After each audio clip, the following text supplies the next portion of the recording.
Assalamualaikum warahmatullahi wabarakatuh. Halo Sobi Energi dimanapun berada, semoga selalu dalam keadaan sehat dan juga berbahagia. Tentunya senang sekali kami kembali hadir menyapa Sobi Energi semua dalam acara talk show bersama dengan Dinas Energi dan Sumber Daya Mineral Sumsel Maju untuk Semua. Bersama saya Tian Istilia, pada hari ini kita akan membahas tema kita yaitu mengenai bidang pengusahaan minerba atau mineral dan batu bara. Nah Sobi, seperti biasa saya tidak sendiri karena di sebelah saya ini sudah ada narasumber yang sangat luar biasa dan juga berkompeten di bidangnya. Langsung saja kita menyapa Bapak Abdul Thoyib STMSI, ini selaku Kepala Bidang Pengusahaan Minerba, Mineral dan Batu Bara Provinsi Sumatera Selatan.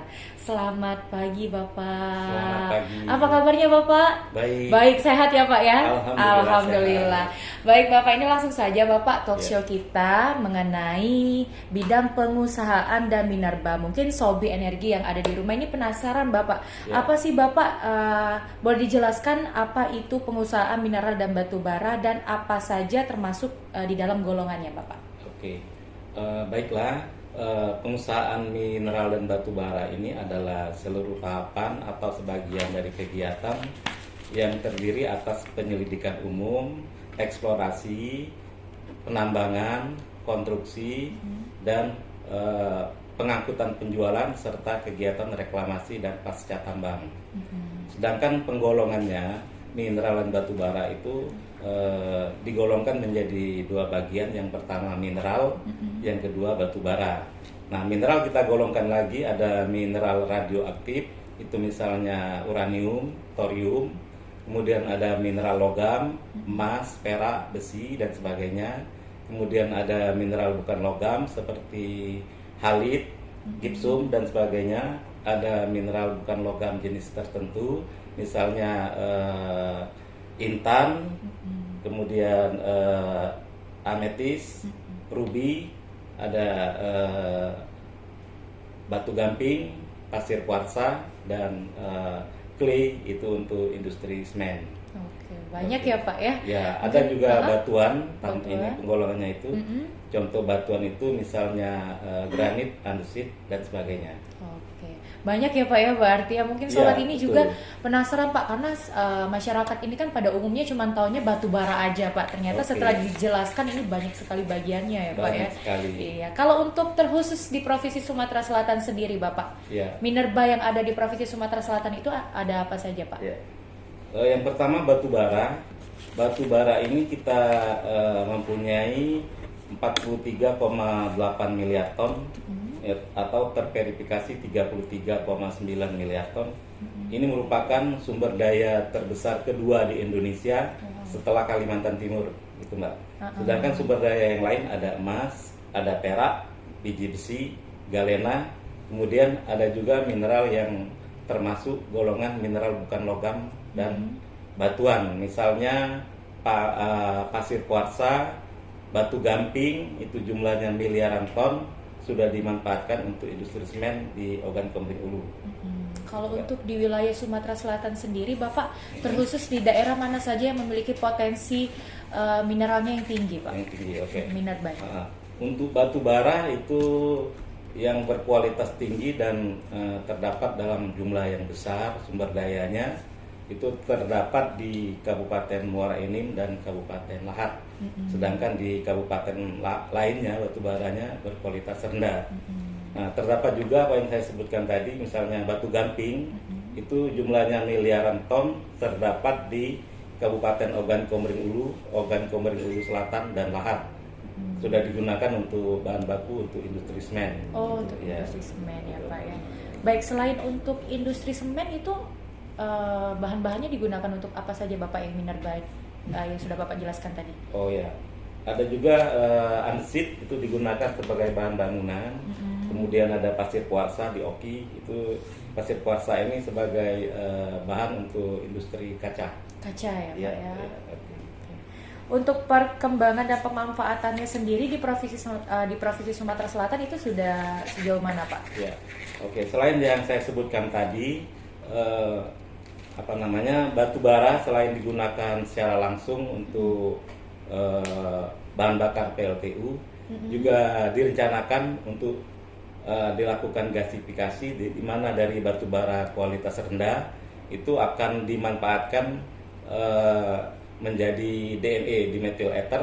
Dimethyl ether ini nantinya akan digunakan sebagai bahan pengganti daripada LPG gitu. Oh gitu ya, Pak Itu ya. direncanakan di Kabupaten Muara Enim. Oh itu baru direncanakan di Ya. Kabupaten Muara Enim, Ya. belum menyusul yang lain ya Pak ya? Sudah peletakan batu pertama oleh Pak Presiden Oh, Pak Joko begitu. Widodo pada 24 Januari tahun 2022 yang lalu.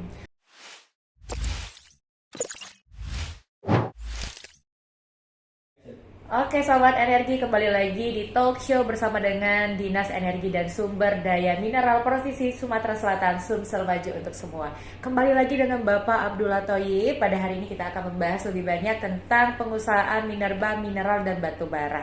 Baik Bapak, kembali ke pertanyaan selanjutnya Bapak. Bagaimana dengan kebijakan terhadap pengelolaan dari pertambangan itu sendiri di Provinsi Sumatera Selatan? Ya, baik. Sebagaimana kita ketahui pada tahun 2020 itu diterbitkan Undang-Undang Nomor 3 Tahun 2020 tentang perubahan atas Undang-Undang Nomor 4 Tahun 2009 tentang pertambangan mineral dan batu bara. Nah, dengan diterbitkannya undang-undang ini pada pasal 6 itu menyatakan bahwa seluruh kewenangan pengelolaan pertambangan mineral dan batu bara itu merupakan kewenangan pemerintah pusat. Pemerintah pusat. Nah, ya, itu mulai berlaku 11 Desember tahun 2020 sampai dengan 11 April tahun 2022. Di mana pada 11 April tahun 2022 itu diterbitkan peraturan Presiden nomor 55 tahun 2022 tentang pendelegasian pemberian perizinan berusaha di bidang mineral dan batu bara. Nah, dengan Perpres nomor 55 ini, pemerintah pusat mendelegasikan sebagian kewenangan pengelolaan pertambangan mineral dan batu bara ini kepada pemerintah provinsi, yaitu untuk mineral bukan logam jenis tertentu dan batuan. Sedangkan untuk pengelolaan pertambangan mineral logam dan batu bara Kembali ke itu pusat. tetap merupakan kewenangan pemerintah pusat. Gitu, Mbak. Oke. Baik Bapak, ini mungkin Sobi Energi yang ada di rumah ini kebingungan Bapak mau mendirikan usaha di bidang batu bara. Ya. Seperti apa Bapak persyaratannya? Oke. Yang pertama seperti sudah diatur dengan peraturan perundang-undangan yang berlaku untuk berusaha di bidang pertambangan mineral dan batu bara, yang pertama harus mempunyai badan usaha. Badan usaha. Ya, badan usaha, koperasi atau minimal perusahaan perseorangan, misalnya CP. CV. Ya. Oke. Kemudian memiliki nomor induk berusaha dengan KBLI yang sesuai. Yang ketiga harus mempunyai izin usaha pertambangan, ada surat izin pertambangan batuan, izin pertambangan rakyat, izin usaha jasa pertambangan, dan ada izin usaha pertambangan untuk penjualan itu yang didelegasikan ke pemerintah provinsi. Baik. Ya. Yang penting kan jangan ilegal ya, Ya, Sobi yang ya. jelas harus ada izin. Harus ada izin Harus biar ada kedepannya izin. itu usahanya Oke. lancar tanpa suatu hambatan apapun ya Pak ya. Ya, betul. Baik, untuk alur prosesnya sendiri itu Bapak dimulai dari mana Bapak terlebih dahulu sampai Oke. dengan selanjutnya? Untuk proses perizinan sekarang dilakukan secara online melalui OSS RBA. Oke. Yang pertama, pelaku usaha harus melakukan pendaftaran di OSS, artinya membuat account gitu lah, Account. ya. Terus Melengkapi persyaratan. melengkapi data-data Data-data. perusahaannya, kemudian melengkapi persyaratan. Setelah itu diupload ke OSS, kemudian diverifikasi di Dinas Energi dan Sumber Daya Mineral. Setelah persyaratannya lengkap, nanti diteruskan ke DPM PTSP. Oke, untuk mengeluarkan surat perizinan Oke, usaha ya ya, Pak ya. begitu, ya. Oke. Bapak, ini kan biasanya masyarakat ini pasti ada kendalanya Bapak saat Betul. mengajukan perizinan seperti itu. Ya. Nah, biasanya kendala yang secara umum ini dilakukan oleh masyarakat ini apa Pak? Nah, yang pertama proses perizinan berusaha di bidang mineral dan batu bara seperti yang dijelaskan tadi adalah dilakukan secara online, gitu ya.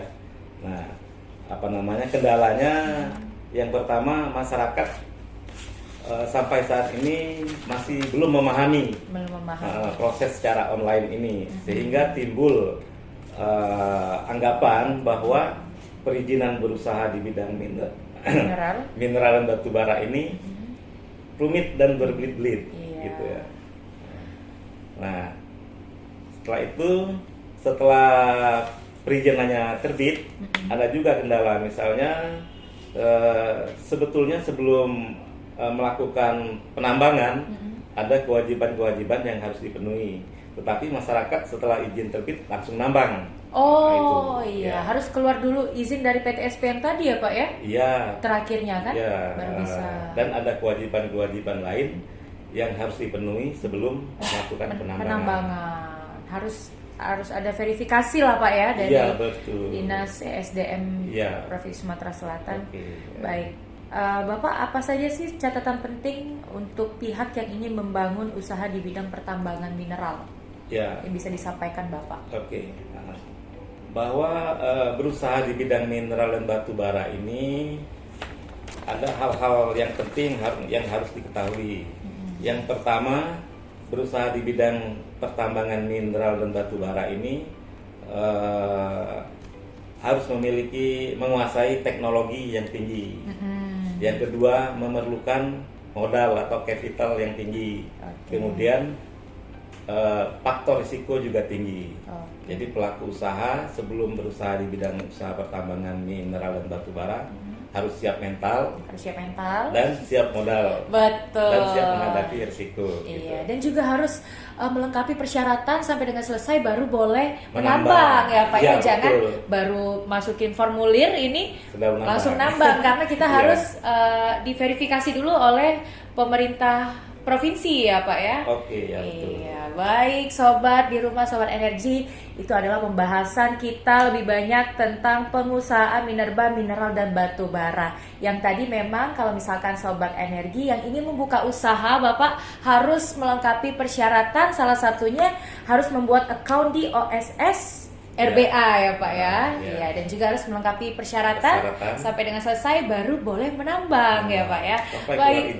Iya, baik Bapak, terima kasih banyak atas waktunya ini Bapak, atas penjelasannya tentang pengusahaan minerba, mineral dan batu bara. Terima kasih sekali lagi kepada Bapak Abdullah Thoyib STMSI ini selaku bidang pengusahaan minerba Dinas Energi dan Sumber Daya Mineral Provinsi Sumatera Selatan. Terima kasih banyak Bapak dan juga terima kasih untuk Sobi Energi dimanapun berada. Kita akan bertemu di talk show ESDM selanjutnya. Sampai jumpa. Wassalamualaikum warahmatullahi wabarakatuh.